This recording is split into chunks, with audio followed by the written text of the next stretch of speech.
Sagamore Spirit has released their newest Reserve Series 10-year-old rye whiskey, following their beloved 8 and 9-year releases. Is this a Rye of the Year contender? Let's review it, see how it compares to the 8 and 9, kind of do a little triple bass action. I don't know, we'll see what happens. It's a Friday Rye Day, it's the Mash and Drum.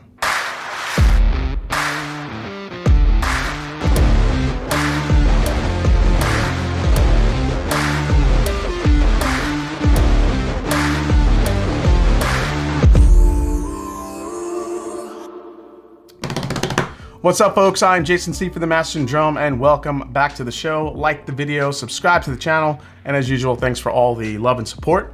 So as you guys may or may not know, Maryland's history with rye whiskey spans centuries, originating from a need for American-produced spirits during the Revolutionary War, using rye grown in the state. The industry boomed through the 19th century, making Maryland a major producer, but Prohibition, increased competition from corn-based bourbon after repeal, and changing consumer tastes after the World War II led to its decline by the mid-20th century. Basically, that distinctive Maryland-style rye, which is a little bit of a sweeter type of rye, fell by the wayside. As a matter of fact, the popular brand Pikesville Rye, that is now owned by Heaven Hill, was first produced in Maryland in the 1890s, but Prohibition shut down the brand and the entire Maryland rye industry along with it. But Sagamore Spirit has been the true pioneer of bringing Maryland-style rye back into the spotlight. Their rye is a blend of 2 straight rye mash bills, a high rye mash bill, and a low rye mash bill, all proofed with limestone filtered water from Sagamore Farm. Their Reserve series of whiskeys features unique finishes and high age statements that just kind of show you what Sagamore is capable of. Now, their new 10-year Reserve series rye follows the 8 and 9 year, as I mentioned earlier, from the last 2 previous years. The 10-year comes in with a proof of 110.8 and is rolling out now with a suggested retail price of only $79.99. Not a bad price for a 10-year-old rye whiskey. All right, let's get a pour here. These Sagamore releases are just, oh man, look at that color already. Since they released that 8-year, I've been looking forward to each and every one of these. I did really enjoy the 9-year. The 10-year, I tried for the first time the other night. As you can see, the color is just beautiful on this. It's dark. Again, this is not finished. That is just the color of their 10-year rye whiskey. It's fantastic. So this bottle's been open for a little bit, so let's dive in and see if it's changed at all and see what we get. Here we go.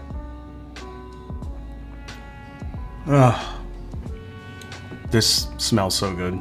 I'm literally getting gingerbread cookie in here. Oh my gosh, it smells so good. Ginger, cinnamon, a little bit of fruit there too.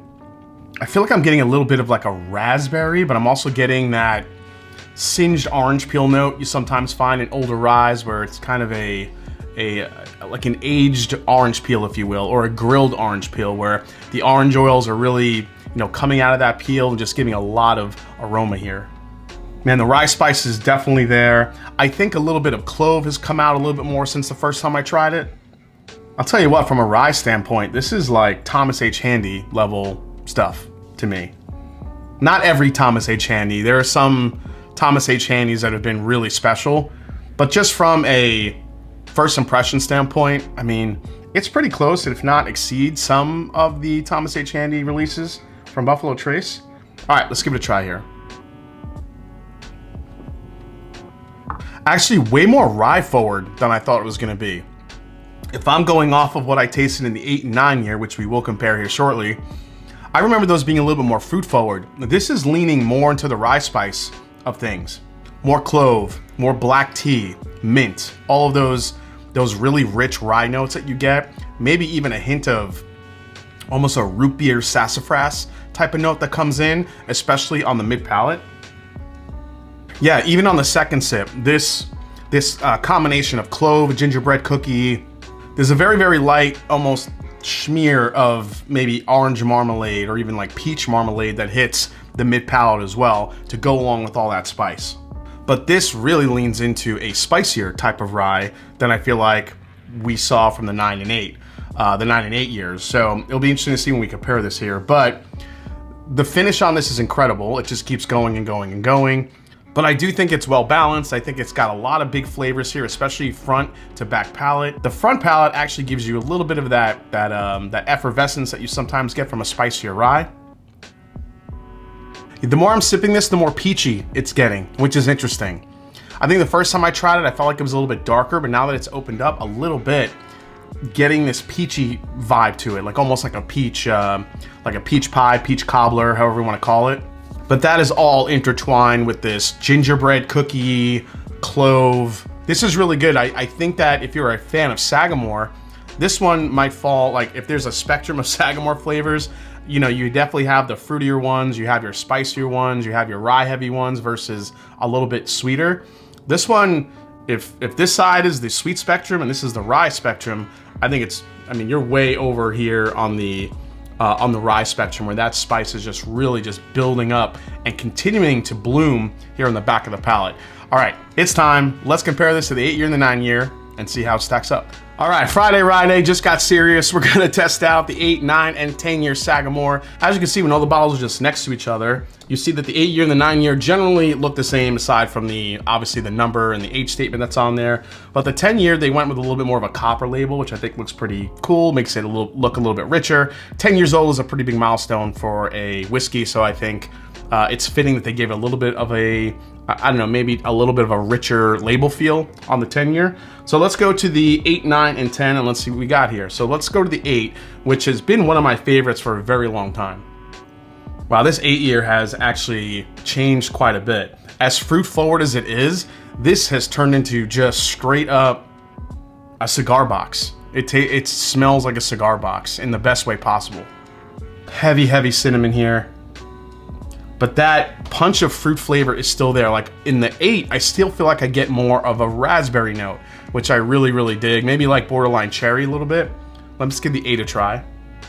On the 8-year, all that rich fruit hits from the mid palate to the back. And it's definitely less spicy than the 10-year. Now I know this bottle's been open quite a bit, so it's might have softened a little bit over the last couple of years, but it still really provides a big flavor punch, and I just love the balance of this one. On that spectrum, I think it leans more, I wouldn't say it goes all the way to the end of sweet, but I think it's right here towards the sweet side of the scale. Yeah, this is rye candy. You go back to it, it is rye candy. It is sugary sweet, the spice is there, cherry, raspberry, the dark fruit here that's in there. I'm not really getting like that peach note that I was getting in the 10-year. So it's definitely a different animal versus the 10-year altogether. All right, let's go to the 9-year. See, the 9-year might be the best of both worlds here, where I feel like I'm getting a lot of the sweet, but I'm also getting some spice. If I compare it to the 10, oh, I don't know, the 10-year smells pretty damn good. I think 9 has a lot more closer attributes to the 10 than it does the 8. I'm not getting that big cigar box that I was getting on the 8. I think there is definitely some hint of it here. But I'm also getting that orange. I could see a little ginger in here too. Definitely. All right, let's taste the 9-year, see how it stacks up.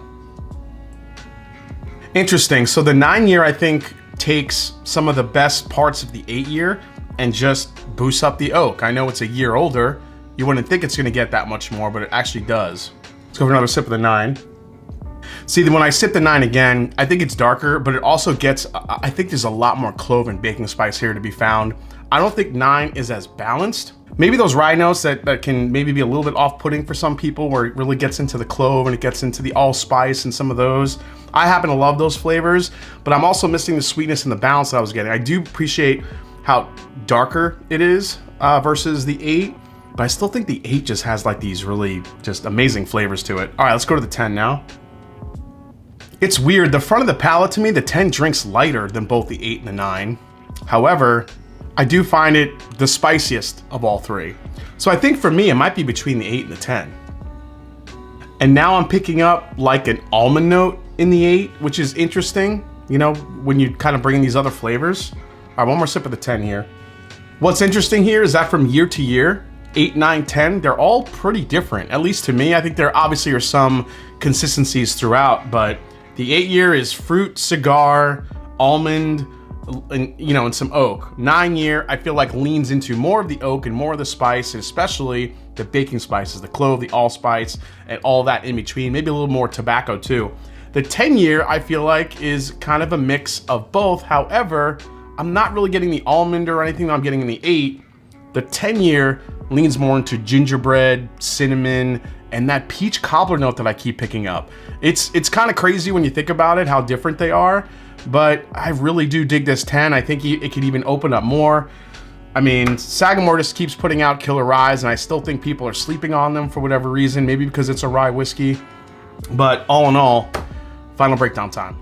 All right, final breakdown on the Sagamore Spirit 10-year rye. Price for this one, $79.99. Resale market value, I have not seen these because, as I mentioned, people kind of sleep on these each and every year. When it comes to availability, I'm gonna say above average. I'm still not sure. I know Sagamore has gotten into more states over the last couple of years. Not really sure how much they've expanded, but I'm still gonna say it's above average because I think, like I said, when these do drop, people tend to sleep on them a little bit. Value on this one, I'm gonna say, is high. When you're talking about a $79.99 rye whiskey of this quality, that's, you know, $20 less than that. You know, everybody likes to follow the 10-year per year of aging rule. If that logic is what you follow, then this should be a $100 bottle. It's not, it's 80 bucks. It's $20 cheaper than maybe where you think it should be. So in my mind, that makes it a high value. Plus, it's pretty damn delicious. Most I pay here, I would go a little bit more for this one because I do think it's a high value. So I probably would pay maybe 90, maybe 100 for this one, but I don't think I'd go past that. It's just really good rye whiskey for the money. And for that, because I know it's a little bit priced below of what usually things cost, I probably would pay a little bit more to get this. Alternatives to this one, I think, are gonna be all over the map. I just think it's one of those things where if you like rye whiskey, you definitely need to try this one because it's got some pieces of maybe a Kentucky rye, which is a little bit sweeter, but then it also leans into, you know, the heavy ryes like a 95.5 rye out of Indiana, where you get some of that spice and that clove and some of those other notes that rye lovers really enjoy. I will say this, if you're like a big fan of Michter's 10-year rye, which is a much lower proof, but also a $220 bottle, I think this is close to that, but with way more proof. And lastly, is this a skip, a try before you buy, a buy, or buy and back it up? I think if you're bourbon focused, but rye curious, it's a definite buy. If you're a rye lover, this is gonna be a buy and back it up because I think it's really, really good. The more I go back to it, the flavors are opening up. I love the peach, but I love also that really, really delicious rye spice it has a great mouthfeel, great texture. It's dark, it's delicious. It has pretty much everything you want, and the price is right on this one. It's not often we come across a 10-year-old product, especially a rye whiskey, that has a price below $100, and it's hard to beat. So with that said, if you're bourbon focused but rye curious, definitely give this one a try. I think you'll really enjoy it. But if you're a rye fan, this is a buy and back it up. All right, guys, hope you enjoyed this review for the Sagamore 10-year rye whiskey. Hope you enjoyed it. If you did, hit that subscribe button below. Please hit the like button. And if you haven't yet, follow me on Instagram. Let me know down in the comments what you think about this one. If you guys are big fans of Sagamore, are these releases you just kind of walk on by? Always curious to hear your thoughts. And as I always say, it's not about the whiskey, it's the people you share it with. But before I go, I'm gonna take the 8 and the 9, because I know you guys are already thinking it. Is Jason gonna blend them? Well, I'm gonna blend them. I'm not sure which clutch is which, but doesn't matter. So if you blend the 8, 9, and 10 year, let's see what you get. Maybe you get a little bit of everything in one glass. Let's see what we got here. I tell you what, the nose is fantastic. Oh my gosh. Man, look how dark that is too. All right, let's give this one a try. I tell you what, if you play with those components a little bit, that could end up being one of the best blends that you can do at home. There's something really magical here with the 8, 9, 10 and blending it together. So, hey, if you get it, try it at home. Cheers, folks.